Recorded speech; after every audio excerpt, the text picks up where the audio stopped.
Good afternoon. It's Dr. P, and I'm actually coming to you today from Portland. We're out of the office today as I navigate being a sandwich generation CEO and entrepreneur. So it's noon on Tuesday, and that means it's time for Dirigo Food Safety office hours. We're bringing you these office hours because there are things that happen out in the world that that we need to keep track of out in the food world around entrepreneurship and all that good sort of stuff. So every other Tuesday, I'll be coming to you doing office hours, and it's a chance for me to answer your questions if you're here and want to ask questions. Totally into it.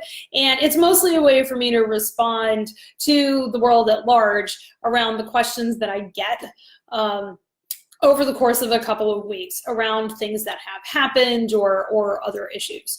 And so I've spent the past 2 weeks doing a couple of different things, and I wanted to bring that information to you. And so the first thing that I want to say is I actually wrote a book this month, and we're going to be super excited to bring that book and all the good stuff that's associated with it to you, and look for some really amazing things rolling out from Dirigo Food Safety this coming month, because, or well, I suppose coming quarter, because we are going to be doing some really wicked amazing stuff. Leading up to in January, we're creating a power group. It's the Small Food Business Development Institute Power Group, which you'll hear a ton more about, but it's a way to get access to Dirigo Food Safety, to all our templates, and to weekly coaching calls with me and others as we grow it, to help you grow your food business and scale your food business, or start your food business and start it on the right foot. And we are doing something no other food safety consultancy has ever done. And so it's going to be an amazing journey, and I can't wait to do it. And it's going to be delivering such a super overwhelming amount of value out to the food world. And we're going to take this worldwide.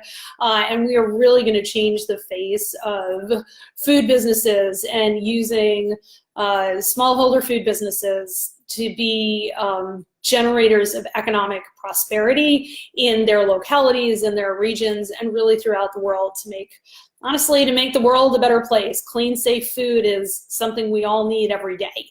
And so I'm super excited to go on that journey, and I'll be super excited for y'all to be on that journey with us. So look for that in January, and some other webinars and masterclasses and things coming up. So I wanted to address a few things today in our time together at office hours.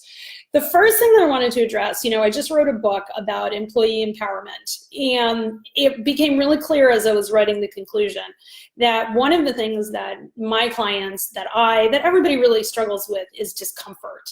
And the truth of the matter is that in order to get where we want to go, we have to stay in a place of discomfort and move past it and do the work anyway. And a lot of what we have to do in order to deal with our government regulators or whatever is be in a place of discomfort and do the work anyway. And that's super important to remember, because there are some things that I've been dealing with this week with folks, whereby helping clients stay in a place of discomfort and doing the work anyway actually gets a super good amount of work done, and so I've been working a lot on USDA grants of inspection with folks. And for those of you who are unfamiliar, a USDA grant of inspection, it's the paperwork that you have to submit to the USDA, and you submit it to the grants curator at the district office, and there are a whole bunch of things that you have to do.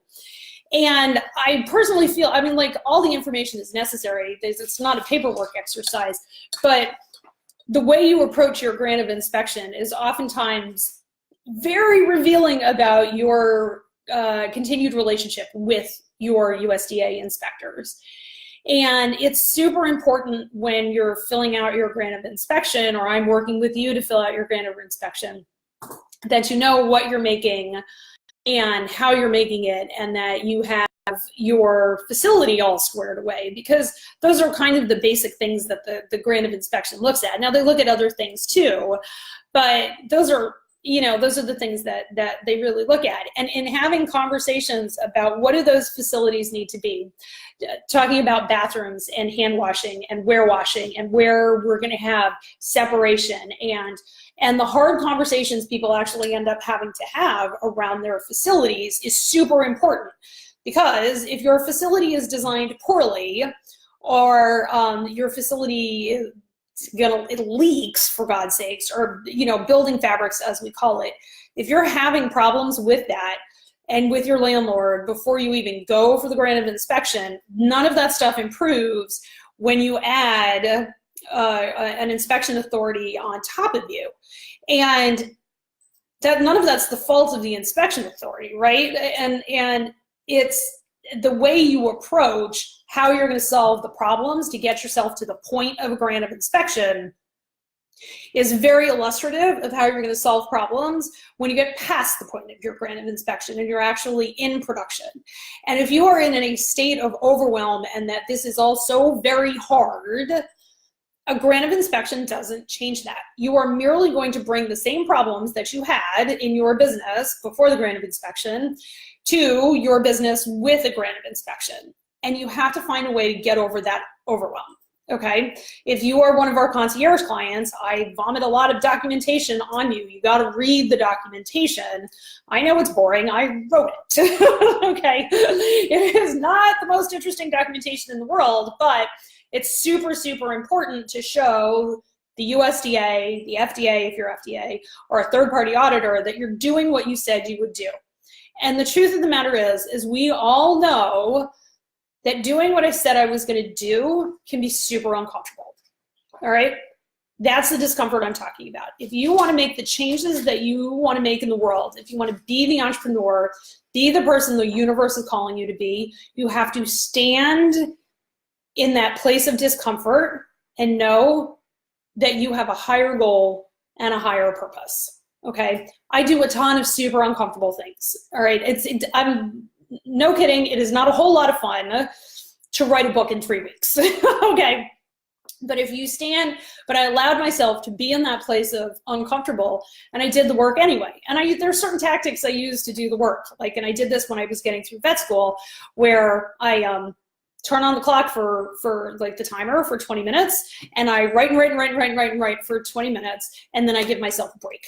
Okay, and then I write for 20 minutes. And you'd be surprised how much momentum you gain. And then all of a sudden, 2 hours has gone by and poof, your chapter is written. It's awesome. And so it's not different when you're looking at your HACCP plans, when you're doing your pre-shipment reviews, when you're looking at your testing regime. What do I have to test? Oh my God. Well, like we are fond of saying here at Dirigo Food Safety, you miss more by not looking than by not knowing.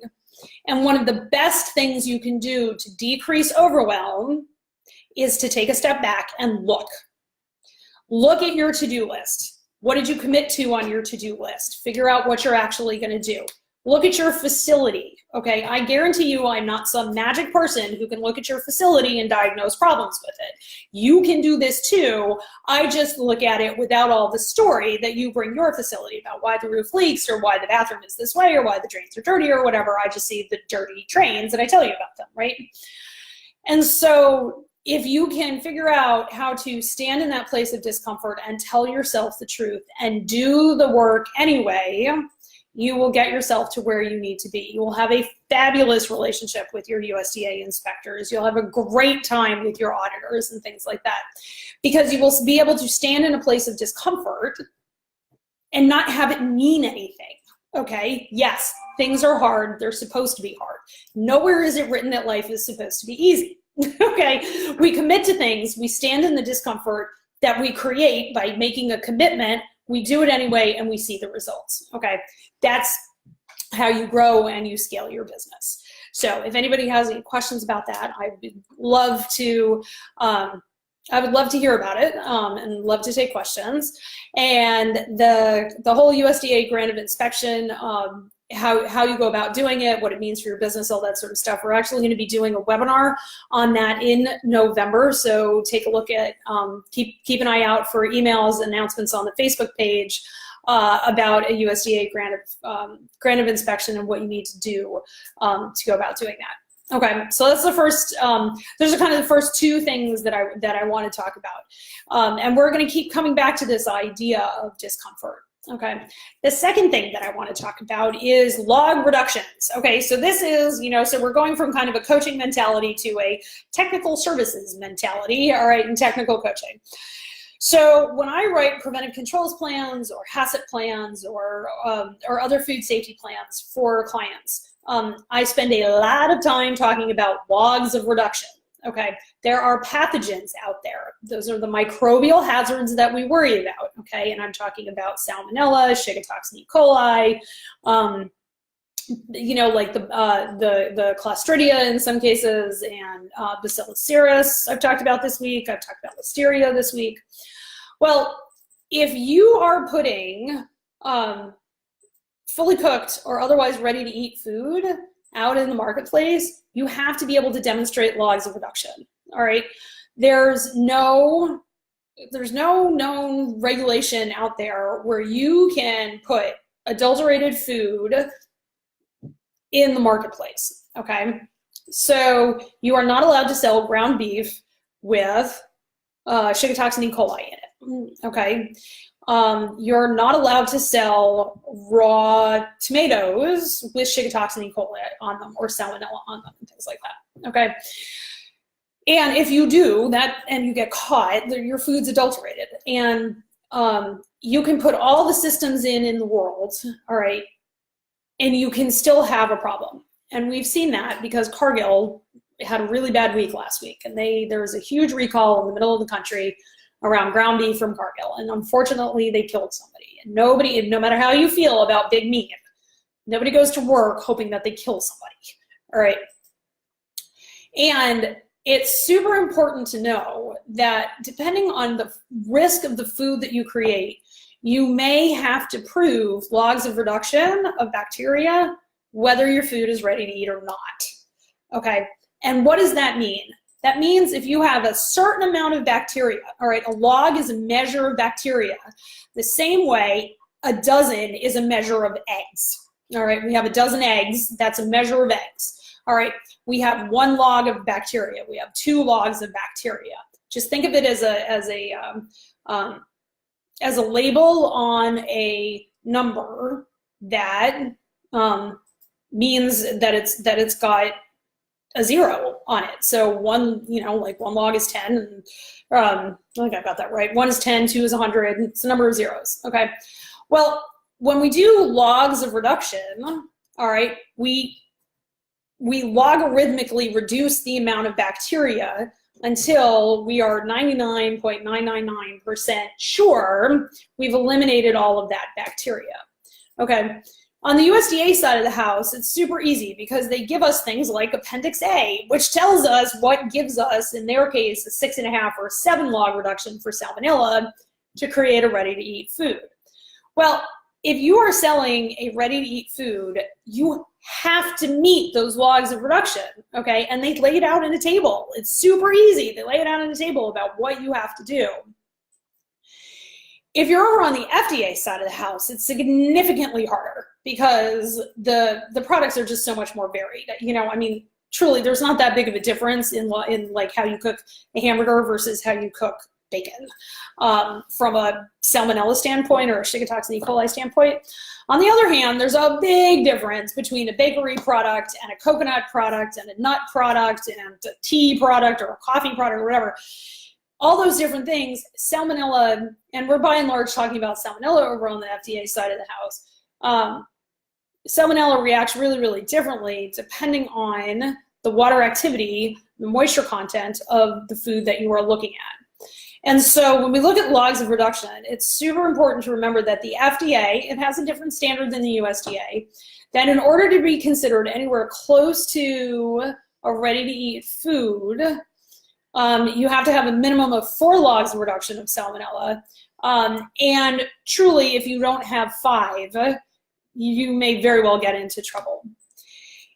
And here's the thing, is that it's not enough to think that you have 5 logs of reduction of salmonella. You actually have to prove it, okay? And this is called verification and validation. Verification comes from the Latin root veritas, means to tell the truth. Am I doing what I said I was going to do? Validation asks, is this helpful?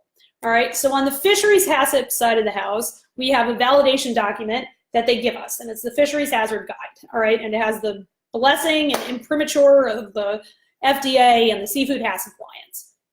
It is a scientifically valid document that has been peer-reviewed that says, if you do it this way, this will be the results, and everything will be good. But you have to do it that way, all right? So the if you do it this way is the validation.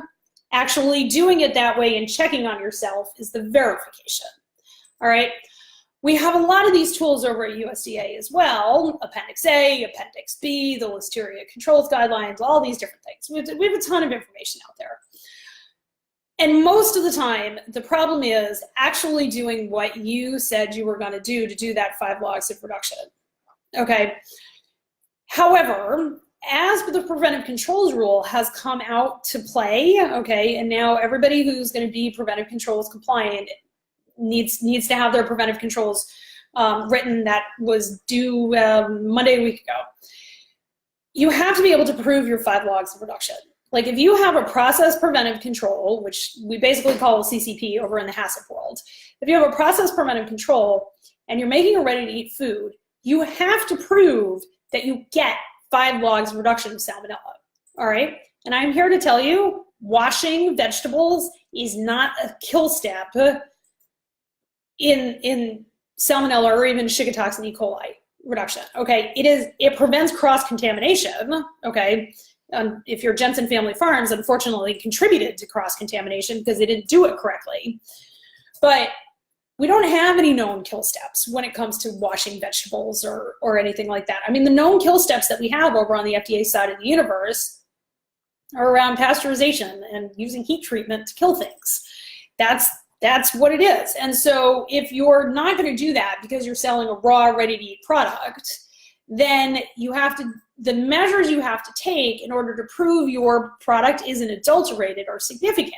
And they start back at the farm, which is why we say at Dirigo Food Safety, we do farm-to-fork food safety, because if you don't have clean tomatoes coming into your facility, there's nothing you're going to do with that facility practically that's going to make sure you have clean tomatoes leaving.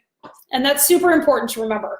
And so when you are evaluating and you have your distributor saying, I need to see somebody's food safety plan, and you use a co-packer, you have to understand what their food safety plan actually means.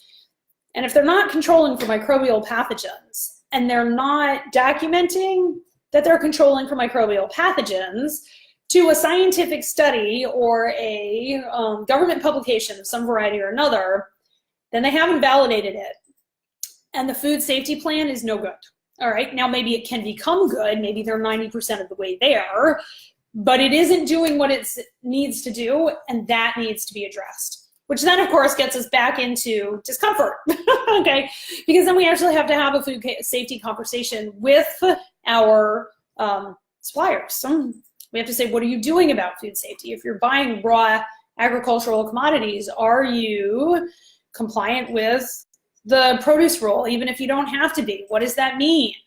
Okay, if you're buying raw commodities that are not for further processing, how do you make sure that those products are not coming in contaminated? And that's where we get into water testing and good agricultural practices and all that sort of stuff. But the only way to understand that is by looking back down the supply chain, okay? And so this, what we do around the supply chain and how we have conversations around the supply chain is only going to become more and more important. So stand in a place of discomfort and talk to the people in your supply chain, okay? I had a conversation with somebody last week who said, I can't believe I have to do this. This is going to cost so much money. Well, he's supplying products to ready-to-eat leafy greens, which is the single most recalled food in America, okay? We had a huge romaine lettuce outbreak, and we're still in the middle of the cyclospora outbreak. My level of, I mean, I feel compassion for him. Nobody got into this, I mean, first of all, nobody gets in this business wanting to kill anybody, but also most people didn't like get into a lot of the allied services around providing for food producers knowing that they had to deal with food safety, and that they had to have food safety programming, even if they are making, growth additives or fertilizers or any of the peripheral things. I mean, even our animal inputs to animal feeds has changed with the advent of the animal foods rule. So the reason it feels like everything is different is because everything is actually different. And in order to succeed, in order to thrive and really understand what's going on in the food safety world, you're gonna have to look out there and really ask your customers, what are they looking for? Okay, get your customer specifications so that you can meet them. Because I've said it before and I'll say it multiple times over, people don't buy a hamburger, they don't buy a tomato, they don't buy a plate of lasagna, they buy a solution to a problem. And if you want to be a sustainable, profitable business, you have to provide solutions to your target market. Okay, and in many, many cases, those solutions come with some pretty strict food safety regulations. Okay, so no questions came in while I was doing this, and that's totally fine. It's been 20 minutes, so we'll let everybody get on with their lunch and the rest of their day. We are going to be at Fork Food Lab in Portland, Maine this afternoon, talking about food safety preventative controls, the preventive controls rule, and how to start your business as you mean to continue by complying with the preventive controls rule. So we look forward to seeing you there if you're going to be there. If not, I will be back in 2 weeks. By all means, submit questions. I love questions. I'll keep gathering questions. Look for emails announcing a couple of really exciting webinars, especially around the book and employee empowerment. And y'all have a great afternoon. Thanks so much for tuning in. Have a great day. Bye.